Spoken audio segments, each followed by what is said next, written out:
Weekly Show. I'm your host, Justine Kaur, and we have a great episode lined up for you today and an amazing interview coming right up. So let's start with today's headlines.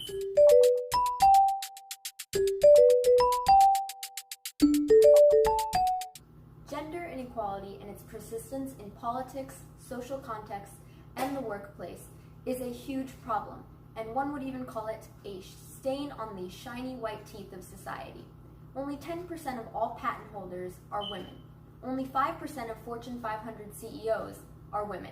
And we still make 79 cents to a man's dollar. But for the first time in history, women are being paid more than men.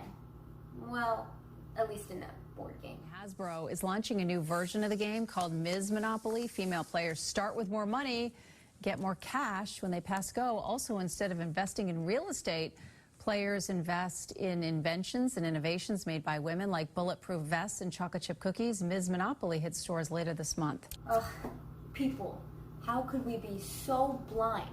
Clearly, the answer to one of the biggest problems in history in our society was a $22 board game that you got on sale at an aisle in Target. And clearly, the forefront figure for the feminist movement is a cartoon character with off-brand Starbucks. Now, I just feel the need to state the hypocrisy of all this, because Monopoly was invented by a woman named Elizabeth Magie. But for years, the same company making this Miss Monopoly board game gave all the credit to yet another white man. What a shocker, am I right? Either way, this board game is a clear-cut example of misplaced feminism. Because instead of discussing the societal reasons behind the wage gap, instead of trying to get to the source of the issue, instead of trying to remove gender stereotypes, the game essentially says, let's just give women a special advantage. Let's just give them more money, because, well, they're women. So if this isn't feminism in a nutshell, what is truly feminism? For that, we sent a Weekly Show correspondent to interview a woman who is on the front line of the feminist movement. Hello, I'm Victoria Mong, Weekly Show correspondent, and I'm here today with critically acclaimed Nigerian author Chimamanda Ngozi Adichie. I read your book, We Should All Be Feminists, and I was truly in awe of your words and opinions on the topic. What inspired you to write this book? Feminism has been a topic I've always felt very strongly about, and to this day, it's seen as this shocking ideology that women should not associate with. So when I was asked to speak at a TED conference, I knew this was my opportunity to refute the stereotypes of feminism and to spark a conversation about what inclusive feminism is and why it's beneficial for society. Whether you're a self-proclaimed feminist, a parent, a man, a woman, this book was geared at every member of society because the conversation about gender and feminism is an important one that we really must have. Some people argue that gender inequality isn't truly a problem anymore. What do you have to say to those people? Women are 52% of the world's populations, but all the prestigious careers and positions are held by men. If you're talking about personal experience, if you're looking at a social context, I was with a friend of mine, he's a male, and a worker had parked my car, and I took money out of my purse, my hard-earned money, and I gave it to the worker as a tip for parking my car. And he immediately ignored me and looked at my male companion and said, "Thank you," because he believed that any money I, a woman, could possibly have comes from a man, what a man would give me. And he's just a product of our society. Clearly, sexism and gender inequality exist. It could be blatant, it could be like, how we receive 79 cents to a man's dollar, or it could be underneath our noses, such as the situations I've mentioned right now. But, it's very evident that it exists. And people say, oh, you being a feminist, you sound critical, you sound angry. Yes, I am angry. We should all be angry because it's inequality.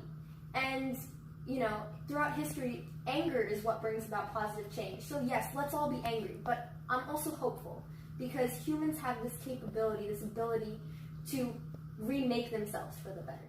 Why do you think feminism has such a negative connotation associated with it, and what does being a feminist mean to you? Well, you see, I think feminism has such a negative connotation associated with it is because we always think about the most radical versions of it.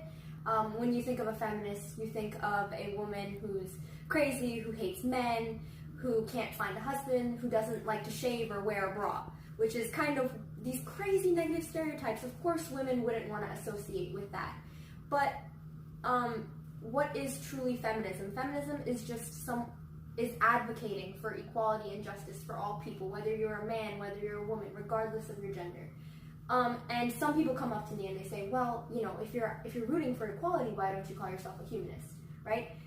That is what feminism is, but before you can solve a problem, you need to address it, you need to name it. And throughout history, women have been the group of people that have been excluded from equality. So you have to call it as what it is. What do you think are the root causes to gender inequality? Our society's concept of gender and gender roles are so primitive. The reason why we see such staggering inequality is because of our concept of gender. Think about it. We teach women that they're supposed to stay at home and look pretty, and the best they could possibly do with their life is to be a wife to another man, to be someone behind a man. We also teach men that masculinity is about paying the bills, about being the breadwinner in the family, being invulnerable, being a hard man.